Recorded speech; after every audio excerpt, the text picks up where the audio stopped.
Lalu yang ketujuh, syarat wudhu, suci air yang ingin digunakan. Jadi air yang ingin digunakan wudhu harus air yang suci. Lalu ke 8, tidak ada yang menghalangi air ke kulit. Nah, tuh teman-teman. Jadi bagian-bagian tubuh yang kita mau basuh atau kita usap atau kita gosok, nggak ada yang menghalangi tuh. Jadi kalau yang pakai jam tangan, kan pakai jam tangan di mana tanya? Di lengan sini apa di sini? Di sini kan? Kalau kita nggak copot, terhalang nggak air sama kulit? Terhalang. Copot. Peci, mau ngusap kepala, copot pecinya. Kalau pakai hijab di tempat umum, ya jangan dicopot, diangkat gini, dimasukin air. Kalau yang longgar enak bisa sampai belakang, ya kan? Terus apa lagi? Terus yang pakai kaos kaki, gimana? Dicopot kaos kakinya, ya kan? Pokoknya tidak ada yang menghalangi antara air dan kulit. Lalu Anda tanya nih, bagaimana dengan manusia silver? Ada yang bisa kasih jawaban nggak? Raise hand. Boleh nggak tuh? Mereka masih silver gitu, wudhu. Boleh nggak, Sam? Kak Feti biasanya tahu nih. Di lingkungannya banyak manusia silver soalnya. Boleh nggak wudhu? Terus dicat ya. Kata Kamesa suruh nggak tembus air kayaknya tuh. Iya. Kata Kamesa suruh kasih sunlight dulu. Apa itu manusia silver? Manusia silver itu nggak tahu ya, semenjak zaman COVID itu banyak sekali manusia silver tuh yang di lampu merah itu loh. Orang-orang yang dicat silver, cat perak, terus mereka jadi patung. Jadi patung mereka berdiri gitu di itu. Nah, pakai kutek juga nggak boleh. Pakai kutek nggak boleh, pakai henna juga nggak boleh. Pokoknya yang menghalangi ke kulit. Pakai tato boleh nggak? Hah? Ya sebaiknya. Anda nggak tahu kalau hukumnya henna tuh. Coba nanti dilihat dulu deh. Kalau pakai kutek nggak boleh karena menghalangi ke kulit. Nggak tahu kalau henna nanti ditelah dulu deh. Takutnya soalnya dia yang protes nih. Henna boleh katanya. Coba nanti Anda belajari dulu ya. Takutnya salah jawab. Lalu apa lagi? Manusia silver nggak boleh ya, manusia silver ya. Nah iya, manusia silver manusia yang dicat badannya pakai cat. Itu pakai cat apa pakai oli? Apa pakai aquaproof itu ya? Kali pakai aquaproof itu. Bocoran katanya mereka kalau bersihin diri pakai sunlight, benar nggak itu ya? Anda nggak tahu. Jadi nggak boleh kalau wudhu manusia silver, Anda harus dibersihkan dulu ya, nggak boleh langsung wudhu, nggak sah nanti sholatnya. Lalu yang ke-9, sudah masuk waktu sholat,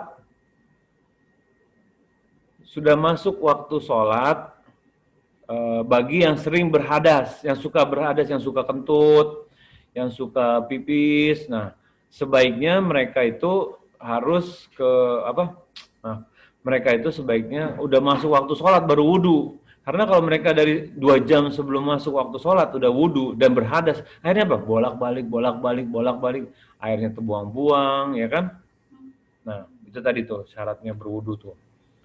Lalu, hal-hal yang perlu diperhatikan yang sebelum wudhu. Tadi kan kita udah sampai nomor berapa tuh? Sampai nomor 5 ya, yang ke-6 sekarang. Yang ke-6, selalu mendahulukan bagian tubuh sebelah kanan. Tuh. Jadi kalau kita wudhu atau tayamum, kita itu mendahulukan membasuh anggota wudhu bagian kanan, teman-teman. Ya, yang selalu dibasuh tuh yang bagian kanan. Dan pernah nggak lihat orang kalau wudhu, misalnya gini, tangan kan ada gini, wajib wudhu itu 1 kali ya. Kalau 3 kali itu sunnah, ya. Kalau 5 kali nggak boleh, was-was itu namanya. Ya, jadi 1 itu wajibnya, 3 itu sunnah, 5 itu was-was. Was-was itu dari syaiton, nggak boleh kita lebih dari 3. Jadi kalau udah mau 3 udah yakin aja bismillah. Dan itu teman-teman, pernah lihat nggak kalau orang wudhu, kan tangan kanan 3 kali, kiri 3 kali nih ada yang begitu. Yang ada mereka kerjakan apa? Tangan kanan 1 kali, habis itu tangan kiri sekali, selang-seling, kanan lagi, kiri lagi, kanan lagi, kiri. Itu salah teman-teman. Mendahulukan anggota tubuh sebelah kanan, kanan 3 kali ya kanan 3 kali, baru kiri 3 kali, kiri 3 kali. Jangan selang-seling, atau kaki dulu, kanan dulu 3 sekali, kaki kiri sekali, salah ya. Lalu dalilnya dari mana? Oh, pasti ada dalilnya dong. Dalil dari Ummul Mukminin Aisyah radhiyallahu anha, ia berkata, Rasulullah sallallahu alaihi wasallam menyukai mendahulukan berwudu dengan bagian sebelah kanan. Ya. Menyukai mendahulukan bagian kanan ketika pertama, Rasulullah SAW menyukai mendahulukan bagian kanan ketika memakai sandal, ya, menyisir tuh sebelah kanan, bersuci, nih bersuci itu bagian kanan dulu, dan dalam seluruh urusannya. Ini kaidah teman-teman, bisa kita terapkan di banyak keseharian hidup kita. Oke, ini kaidah bisa kita terapkan banyak di kehidupan kita sehari-hari. Mendahulukan bagian kanan. Sekarang Anda tanya, kalau pakai sendal, mana dulu? Kanan dulu. Nyopotnya kiri dulu, ya. Pokoknya yang lawannya itu selalu bertentangan. Jadi misalnya makainya kanan, berarti nyopotnya kiri. Ngapalinnya gitu. Nyisir juga, bersuci, mandi wajib. Kan anggota tubuh bagian kanan dulu yang disiram, ya kan? Baru yang kiri. Dan dalam seluruh urusannya, apalagi ya, misalnya sebelah kanan ya, si banyak kok, Ana lagi kurang nggak inget aja nih.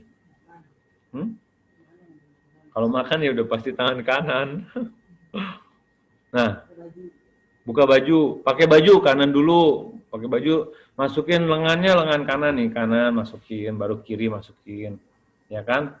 Apalagi pakai sepatu, kanan dulu, pakai celana panjang, kanan dulu, nyopotnya kiri dulu. Pokoknya ini bisa kita terapkan sehari-hari insya Allah. Ya, dihafal ya. Lalu juga dalilnya dari sahabat Abu Hurairah radhiyallahu anhu bahwa Nabi Muhammad SAW pernah bersabda, jika kalian mengenakan pakaian dan jika kalian berwudu, maka mulailah dari bagian kanan anggota tubuhmu. Hadis sahih riwayat Abu Daud, Tirmizi dan Ibnu Majah dan Ibnu Khuzaimah. Gitu teman-teman. Itu mengenai apa tadi? Hal-hal yang perlu diperhatikan sebelum wudu. Ya. Ana ulangi lagi sebagai summary-nya nih. Pertama adalah mendahulukan buang air, ya kan? Kedua, kadar air untuk berwudu jangan mubazir, ya. Yang ketiga, hal-hal yang wajib didahului sebelum berwudu tuh, tadi harus ingat. Lalu keempat, bersiwak sebelum wudu. Kelima, syarat-syarat wudu. Dan keenam, selalu mendahului bagian tubuh sebelah kanan. Itu ya. Jadi insya Allah hal-hal yang perlu diperhatikan sebelum wudu, teman-teman udah paham. Sekarang kita masuk ke dalam tata cara berwudu. Mungkin kita awal-awal aja dulu ya, biar nanti selanjutnya kita sambung di kajian berikutnya insya Allah, biar ada sebentar buat tanya jawab insya Allah. Nah, dalilnya apa? Dalilnya ini yang paling yang sering dihafal adalah dari Humron, budak Utsman bin Affan radhiyallahu anhu. Rasyad mau baca Syad tata cara berwudu? Sekarang kita ditemani oleh Rasyad. Sebelum dia balik ke pondok, doanya teman-teman semua biar sehat-sehat, dijaga oleh Allah Subhanahu wa taala, tidak kena penyakit dan segala macam.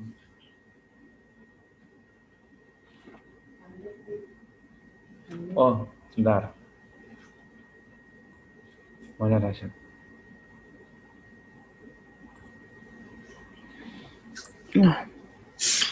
Sifat wudu Nabi Shallallahu Alaihi Wasallam. Tata cara berwudu dari Humron budak Utsman bin Affan radhiyallahu anhu yang telah dimerdekakan. Utsman bin Affan radhiyallahu anhu minta diambilkan air wudu. Dia lantas memulai wudunya. 1. Dia basuh kedua telapak tangannya 3 kali. 2. Kemudian berkumur-kumur. 3. Dan menghirup air ke hidung lalu mengeluarkannya. 4. Kemudian membasuh wajahnya sebanyak 3 kali. 5. Lalu membasuh tangan kanannya hingga ke siku 3 kali. 6. Begitu pula dengan tangan kirinya. Setelah itu, 7. Usap kepalanya. 8. Lalu dilanjutkan dengan membasuh kaki kanannya hingga ke mata kaki 3 kali. Demikian pula dengan kaki kirinya. Baik. Dia lantas berkata, aku pernah melihat Rasulullah SAW berwudu sebagai wuduku ini. Beliau lalu bersabda, man tawaddo'a nahwa biwudu'in haza summa qoma faraka'a rakataini la yuhaddisu fihima nafsahu ghufira lahu ma taqaddama min zambi. Barang siapa berwudu seperti wuduku ini, kemudian sholat 2 rakaat dan tidak menuruti hawa nafsunya dalam kedua rakaat tadi, maka diampunilah dosa-dosanya yang telah lalu. Baik. Ini kalau dijelasin bisa dua sesi kajian. Sedikit-sedikit aja dulu ya. Nanti kalau misalnya waktunya nggak sempat, kita lanjutkan lagi di pertemuan berikutnya insya Allah. Nah, untuk pertama, dari Humron, budak Utsman bin Affan radhiyallahu anhu yang telah dimerdekakan. Utsman bin Affan radhiyallahu anhu minta diambilkan air wudhu, lantas dia memulai wudhunya. Nih, jadi dari hadis dari ini ya, yang diriwayatkan dari Utsman bin Affan ya. Dia basuh kedua telapak tangannya 3 kali. Jadi Anda pernah baca bahwa diambilkan air di ember gitu, lalu membasuh kedua telapak tangan 3 kali. Jadi di luar ember itu, jadi diguyur keluar, lalu dia menggosok kedua telapak tangannya, ya kan? Kemudian berwudu. Ini kita cukupi di 8.20 biar nanti bisa sambil diskusi ya, insya Allah. Dia kemudian basuh kedua telapak tangannya 3 kali. Jadi membasuh kedua telapak tangan tuh digosok-gosok ya. Yang mana dulu yang dicuci? Kanan kiri? Ayo, kanan kiri? Kanan lah ya, kanan. Gosok tangan. Ya. Yang dari Utsman bin Affan ini 3 kali nih, tangannya 3 kali. Karena ada yang diriwayatkan juga cuma sekali. 3 kali, kemudian berkumur-kumur. Nah, nih mungkin kita sampai pembahasan berkumur-kumur aja. Berkumur-kumur ini bahasa Arabnya mado. Nah, mado itu berkumur-kumur. Bagaimana kumur-kumurnya? Kumur-kumur yang ada gambarnya nggak ya? Sebentar ya. Nah, yang wudunya itu, yang kumur-kumur nih. Kan gosok tangan nih yang nomor 1 nih, lihat di gambar ya, ada di bukunya nih, halaman 121 nih, sebelah kiri nih, tangannya di sela-sela ya, kenapa di gambar gini? Nah ini, oke. Nih tangannya di sela-sela ya, jari-jarinya di sela-sela ya, di sela-sela, nggak boleh cuma bir gitu, nggak boleh. Lalu yang nomor 2, nah berkumur-kumur nih, lihat nih teknik cara tangannya nih, lihat di gambarnya. Anda coba ada gambar lagi nggak? Nah nih, ini juga boleh nih yang gambar yang di screen atau yang di buku.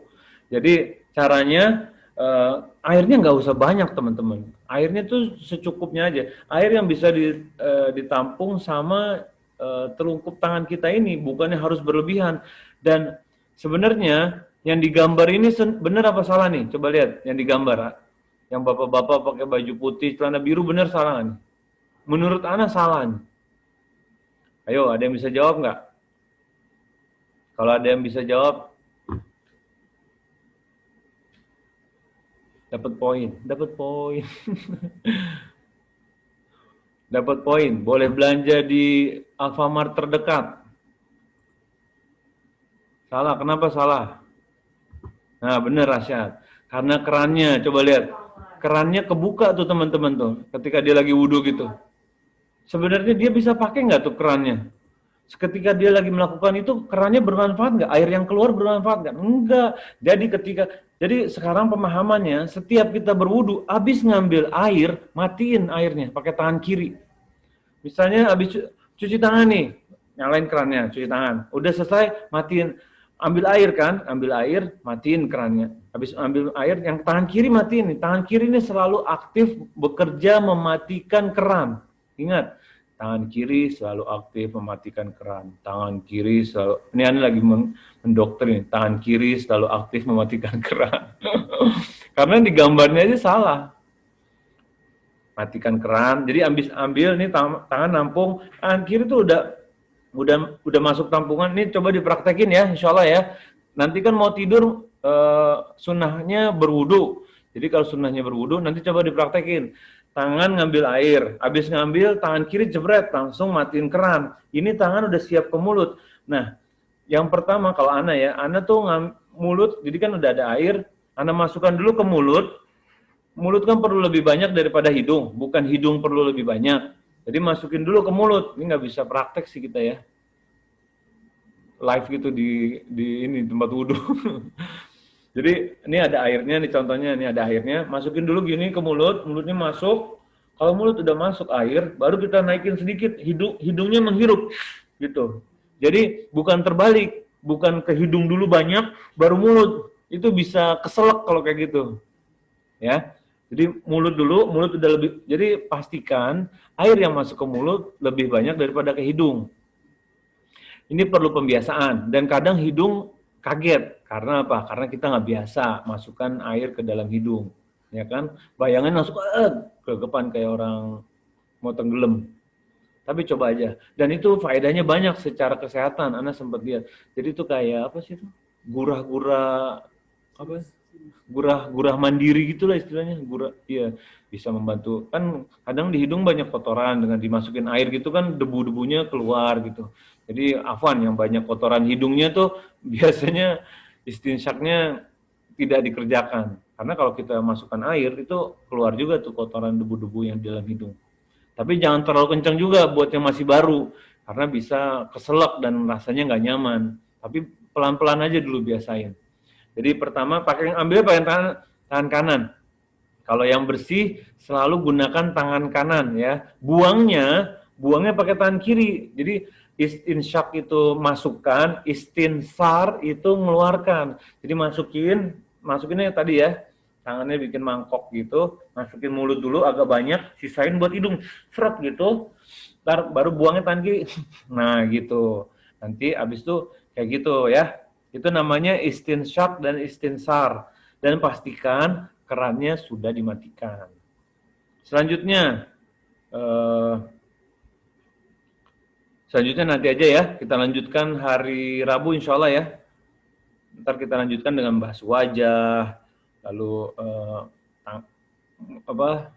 membasuh tangan, lalu itu mengusap kepala. Insya Allah kita lanjutkan lagi di pertemuan berikutnya. Sekarang diingat dulu istinsyak dan istinsar.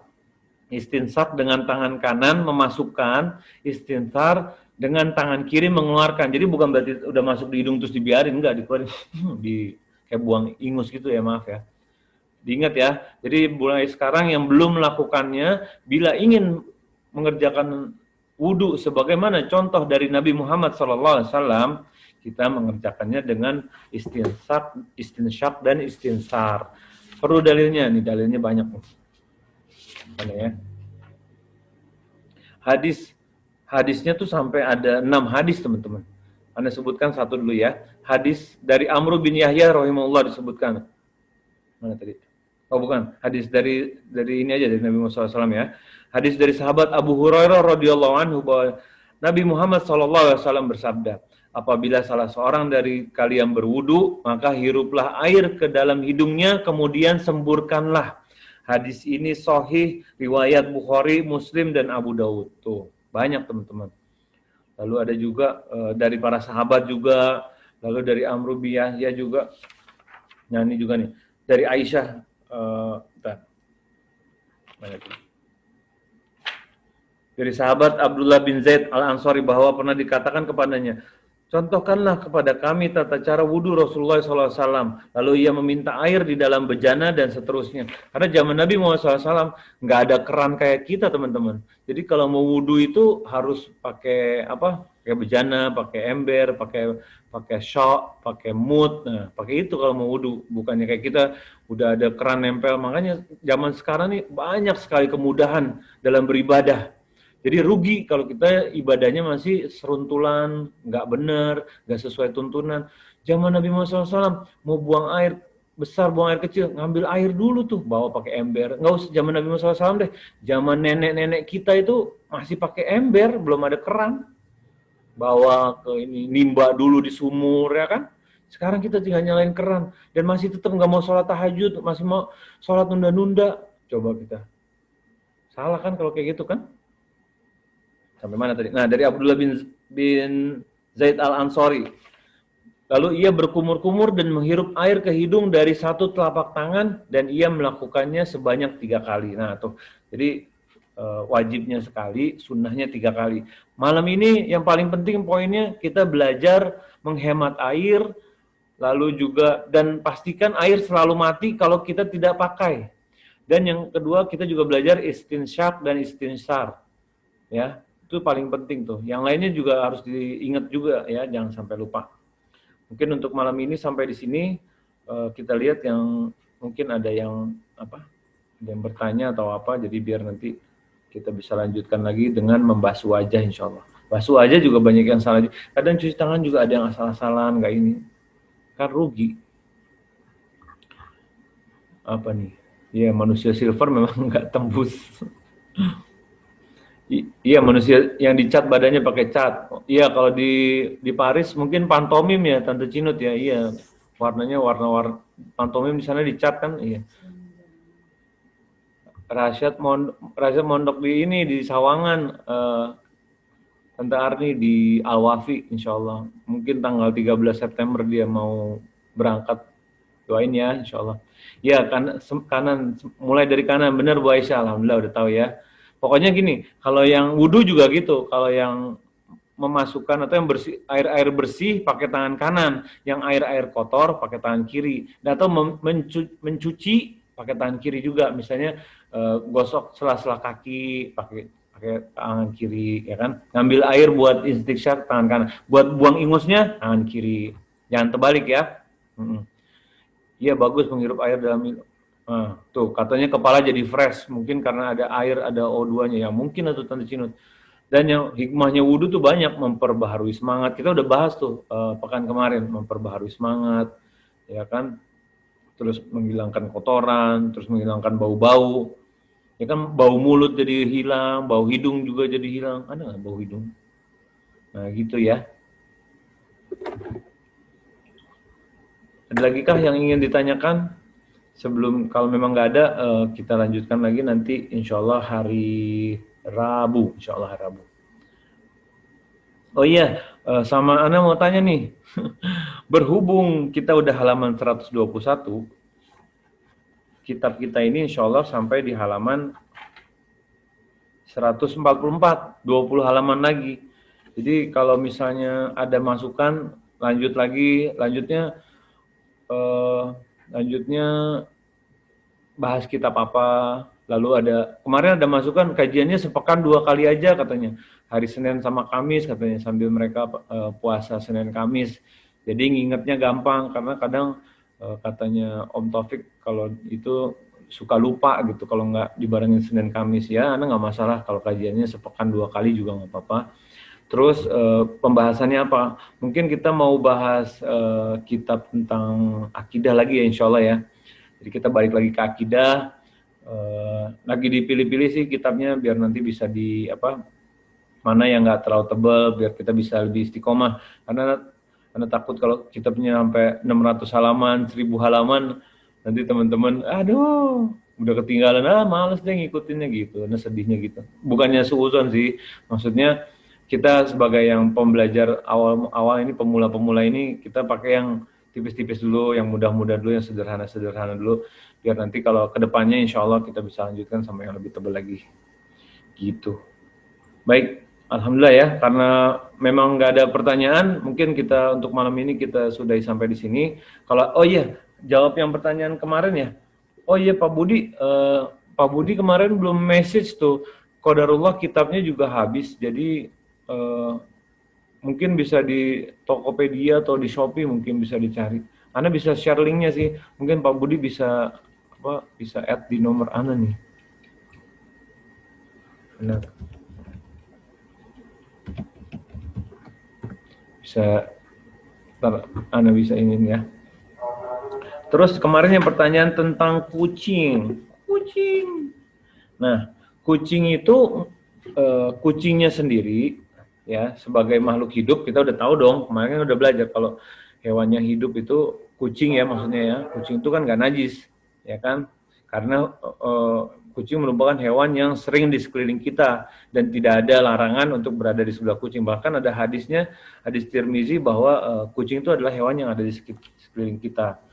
Dan kalau misalnya pipisnya atau buang kotorannya yang memang jelas, yaitu najis kotorannya. Tapi kalau misalnya dia memang kucing yang dirawat bersih, terus mungkin kalau ada sisa juga, kan kemarin kita belajar kan, sisa kotoran dari hewan yang sisa kotoran yang sedikit itu di bagian dari yang dimaafkan. Kalau memang jelas kelihatan dan baunya ada, ininya ada, itu mesti dibersihkan. Itu najis berarti. Tapi kalau memang cuma was-was saja, insya Allah nggak apa-apa. Wallahu a'lam.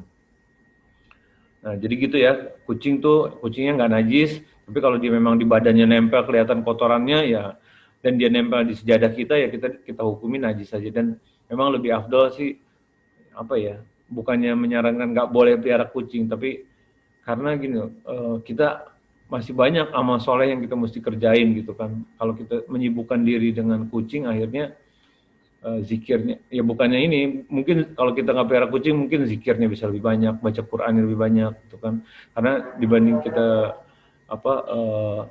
dan masih banyak amalan-amalan soleh yang lebih besar gitu pahalanya yang bisa kita kerjakan sewaktu kita nggak melihara kucing. Wallahu a'lam.